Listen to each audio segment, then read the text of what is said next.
दोस्तों, आजकल पूरे मुल्क में कश्मीर फाइल्स का चर्चा है और एक बहुत ही मुनज़्ज़म तरीके से मुसलमानों के ख़िलाफ़ एक तहरीक चलाई जा रही है। और जहाँ जहाँ ये फ़िल्म लगी है, थिएटरों में आकर बीजेपी के ट्रेनिंग किए हुए लोग एक एजेंडे के तहत थिएटरों में लोगों को भड़का रहे हैं। ये सब इलेक्शन जो गुजरात में होने वाले हैं, अभी से उसकी तैयारी है। लेकिन मैं आपको बताऊँगा आँखों देखी, मैं 1970 से लेकर 1989 तक कश्मीर में कारोबार के सिलसिले में रहता था और मैंने देखा कि वहाँ पे पंडितों का और मुसलमानों का कोई ऐसा झगड़ा तो क्या, पता ही नहीं चलता था कि कौन हिंदू है, कौन पंडित है, कौन मुस्लिम है, क्योंकि इनकी ज़बान एक ही है। कल्चर में थोड़ा सा फ़र्क इतना है कि इनकी औरतें जो ज़रा शादीशुदा होती हैं वो साड़ी पहनती हैं, बाकी तो नौजवान लड़कियों को तो आप पहचान ही ना सकते कि कौन हिंदू है और कौन मुस्लिम है। कश्मीरी पंडित ज़्यादातर सिर्फ शिवरात्रि बड़े ज़ोर और शोर से मनाते हैं।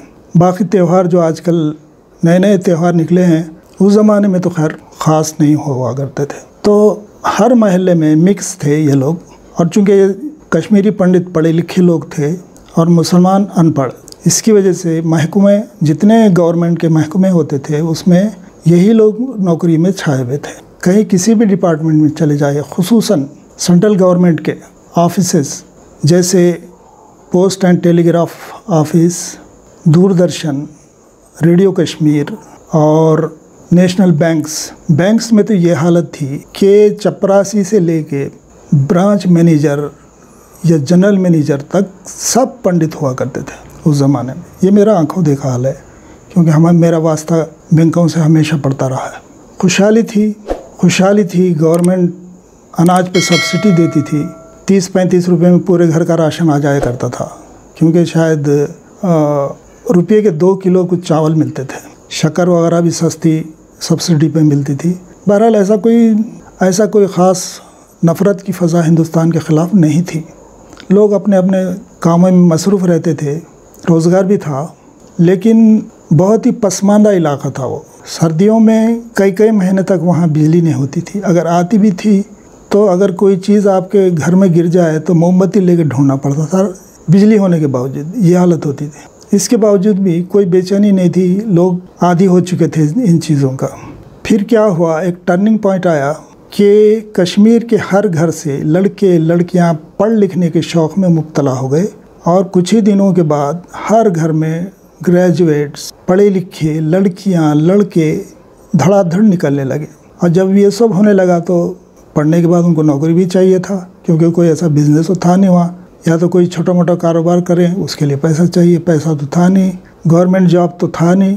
तो ये फ्रस्ट्रेशन फैलना शुरू हो गई आहिस्ता आहिस्ता, क्योंकि वो देखते थे कि हर डिपार्टमेंट में पंडित तो भरे हुए हैं और हमें नौकरी कोई नहीं देता। उस पर सोने पे सुहागा ये हुआ, जलती पे तेल जिसको बोलते हैं, कि बीजेपी की गवर्नमेंट नहीं, बीजेपी की नहीं, ये वीपी सिंह की गवर्नमेंट में LK आडवाणी वज़ीर दाखिला बने। और जो ये आज जितनी ख़राबी देख रहे हैं ना, ये उन्हीं की कारस्तानी है। उन्होंने वहाँ का गवर्नर जगमोहन को लगाया, और जगमोहन जब आया कश्मीर तो उसने बेतहाशा पंडितों को नौकरियाँ दी। अगर पंडित अवेलेबल भी नहीं हैं तो जम्मू से बुलाकर हिंदुओं को नौकरियाँ दी। और आखिर में ये तक हुआ कि मेडिकल सीट भी मुसलमानों के लिए हराम कर दी गई। मैं जब वहाँ था, ये मैंने अपने आँखों से देखा है कि एक लिस्ट जब निकली मेडिकल सीट में तो उसमें 90% गैर मुस्लिम थे और मुश्किल से 10% कश्मीरी मुसलमानों को उसमें सीट्स मिली थी, जिसके बाद हंगामा हो गया। फिर ये आहिस्ता आहिस्ता यह गुस्सा पलने लगा। ये 80 और 85 की बात है। उसके बाद आहिस्ता आहिस्ता ये नफ़रत फैलती गई, लेकिन फिर भी कश्मीरी पंडित और मुसलमानों में कोई इख्तलाफ नहीं था। इनका इख्तलाफ था तो हुकूमतों से कि इनको नौकरी क्यों नहीं देती। पिछली गवर्नमेंट जो कांग्रेस ने बनाई थी उसमें भी इनको कोई ख़ास फ़ायदा नहीं हुआ, और बीजेपी गवर्नमेंट ने तो बिल्कुल ही इनको नज़रअंदाज करना शुरू किया। तो ये अंदर अंदर लावा पकने लगा। हम वही होते थे, हम भी कारोबार करते थे, लेकिन बहुत से कश्मीरी नौजवान आके हमें धमकियाँ दिया करते थे कि हिंदुस्तानियों तुमको एक दिन निकालेंगे हम यहाँ से। सिर्फ उनको कहते थे जो हिंदुस्तान से आकर वहाँ कारोबार करते थे। फिर कुछ दिन के बाद ये हुआ कि ये वहाँ मशहूर एक हरी सिंह हाई स्ट्रीट है, जिसमें के कारोबारी तकरीबन पंजाब से आए हुए लोग हैं या जम्मू से आए हुए हिंदू लोग हैं, उनको धमकियाँ मिलने लगी। उनसे पैसा वसूल किया जाने लगा, धमकियाँ दी जाने लगी। फिर भी उतने हालात ख़राब नहीं हुए थे। ये हालात अंदर अंदर पकते हुए हालात ख़राब कब हुए? जब ख़राब होना जब शुरू हुए, जब वहाँ के चीफ मिनिस्टर मुफ्ती सईद बने। मुफ्ती सईद ने भी कुछ नहीं किया तो पब्लिक का गुस्सा निकला। फिर ये मिलिटेंसी शुरू हो गई, आहिस्ता आहिस्ता बढ़ने लगी। उनकी लड़की को अगवा किया गया। बहुत से लोग रुबिया सईद, लेकिन जहाँ तक मुझे ख्याल है, मैं भी जहाँ पे अगवा किया गया था उसके करीब ही रहता था, जहाँ तक मुझे ख्याल है ये महबूबा मुफ्ती थी जिसको अगवा किया गया था। खैर इनको डील के तहत छुड़ा लिया गया। उसके बाद जो मिलिटेंसी ने आग पकड़ी है वहाँ, तो होता ये था कि हर 2 दिन के बाद कर्फ्यू लग जाना। अच्छे खासे हम लोग कारोबार खोल कर बैठे होते थे, अचानक किसी गली से हंगामा शुरू हो जाता, कहकर नारे तकबीर अल्लाहु अकबर कहकर किसी भी गली से अचानक नारे तकबीर अल्लाहु अकबर के नारे सुनाई देते और कुछ फायरिंग की आवाज़ आती और देखते देखते पूरा मार्केट बंद हो जाता। कई महीने तक इसी तरह चलता रहा। हुकूमत ने सख्ती नहीं की। उस वक्त बीजेपी की और वीपी सिंह की गवर्नमेंट थी, वज़ीर दाखिला एल.के. अडवाणी थी। उनको चाहिए था सख्ती से उसी वक्त अगर कुचल दिया जाता तो ये हालात इतने नहीं बढ़ते। हम लोग कारोबार बंद करके घरों में बैठे रहते। कब तक बैठते? कारोबार बिल्कुल ठप हो गया, बैठे बैठे कब तक खाते। फिर ऐसा हुआ कि हालात बहुत ही ज़्यादा ख़राब हो गए, महीनों कर्फ्यू लगने लगे। आखिर तंग आकर मैंने एक रात अपनी दुकान जिसमें लाखों का माल पड़ा हुआ था उसकी चाबी मालिक मकान के हवाले की और कर्फ्यू में एक फ़ौजी सिपाही से रिक्वेस्ट की कि मुझे टूरिस्ट सेंटर तक छोड़ा जाए, क्योंकि टूरिस्ट सेंटर वो जगह थी जहाँ से बसें निकला करती थी।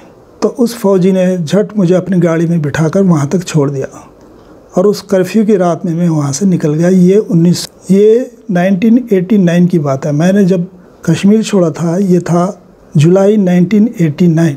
मेरे वहाँ से आने के कुछ ही एक हफ्ते बाद ही पाकिस्तान में ज़िया-उल हक के जहाज़ को उड़ा दिया गया था। ये तब की बात है। तो जब मैंने कश्मीर छोड़ा उस वक्त तक तो वहाँ पंडितों और मुसलमानों का कोई कॉन्फ्लिक्ट नहीं था।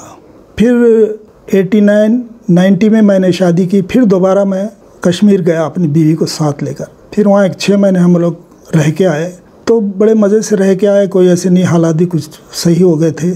फिर मैं 6 महीने बाद वापस आ गया। उसके बाद 90s में मैं रोज़गार के सिलसिले में बाहर चला गया और वहाँ ख़बरों में सुना कि 92 में जो ये वाक़यात कश्मीरी पंडितों के वहाँ से कश्मीर छोड़ने के हुए हैं, उसकी जो दास्तानें हमने सुनी बड़ी भयानक, जिसके बारे में अभी ये कश्मीर फाइल भी चल रही है। सोचने की बात है कि 90 तक तो वहाँ कुछ नहीं था। ये 2 सालों में ऐसा क्या हुआ कि एक कम्युनिटी को बिल्कुल ही घर छोड़ना ही पड़ा। घर बार, ज़मीन, दौलत, नौकरियाँ सब छोड़कर वहाँ से भागना पड़ा। इनके पास बड़ी बड़ी नौकरियाँ थी, बड़े बड़े ऑफिसर थे, ये लोग पढ़े लिखे लोग थे। क्यों इन्हें छोड़ना पड़ा अचानक? आखिर वजह क्या हुई? इसकी इंक्वायरी होना चाहिए। सिर्फ 2 साल में ऐसा क्या हुआ कि ये अपने अच्छे खासे घरों को छोड़कर, आप जानकर ही हैरान होंगे, कश्मीरियों के घर आलीशान हुआ करते थे। ऐसी क्या मजबूरी आ गई कि ये अपने आलीशान घरों को छोड़कर जम्मू में एक झोपड़ी में जाकर रहने लगे ये लोग। और हर गवर्नमेंट ने इनका इस्तेसाल किया, इनके नाम को खाली वोट का ज़रिया बनाया, लेकिन किसी ने कोई मदद नहीं की। आज तक किसी ने इनकी मदद नहीं की। अभी ये जो कश्मीर फाइल चल रही है, क्या इस कश्मीरियों की मदद होगी? बस फिल्म देख रहे हैं और जज्बाती हो रहे हैं, लेकिन इससे तुम्हारे जज्बाती होने से फ़ायदा क्या है? गवर्नमेंट पे दबाव बढ़ाओ, इनको आबाद करो या इनसे बात करो। क्या चाहते हैं ये लोग? जाना चाहते हैं वापस या यहीं पर ये लोग को सहूलत चाहिए रहने के लिए? क्योंकि अब तो 30 साल हो चुके हैं, ये सब कुछ भूल चुके हैं।